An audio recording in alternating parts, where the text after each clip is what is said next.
देवा भाऊ जो बोलता है वो करता है और जो नहीं बोलता वो डेफिनेटली करता है। उपमुख्यमंत्री देवेंद्र फडणवीसांची पहिल्यांदाच हिंदीतून तुफान डायलॉगबाजी। सोलापूरच्या कार्यक्रमात करेक्ट कार्यक्रमाची करून दिली आठवण।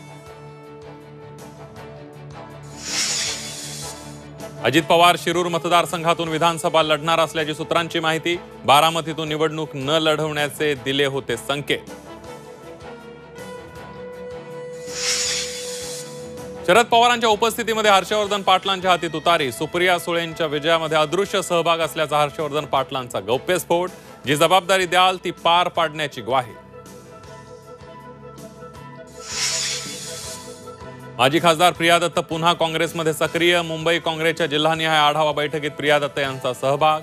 आशिष शेलारांविरोधात निवडणूक लढण्याची शक्यता।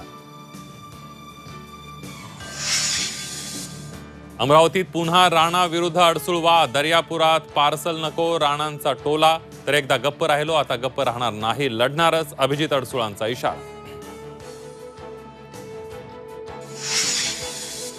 अकोला शहरात 2 गटात राडा। तुफान दगडफेकीमध्ये अनेक नागरिक जखमी। काही गाड्यांची जाळपोळ। मोठा पोलीस बंदोबस्त तैनात।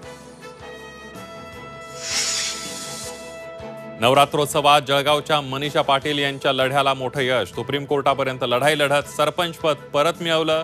सरकारी जमिनीवर घर बांधल्याच्या ग्रामस्थांच्या तक्रारीनंतर हटवण्यात आलं होतं सरपंचपद। आणि नवी मुंबई विमानतळाच्या चाचणीसाठी धावपट्टीवर लढाऊ विमान उतरवलं जाणार। सूत्रांची माहिती 11 ऑक्टोबरला चाचणी होण्याचा अंदाज।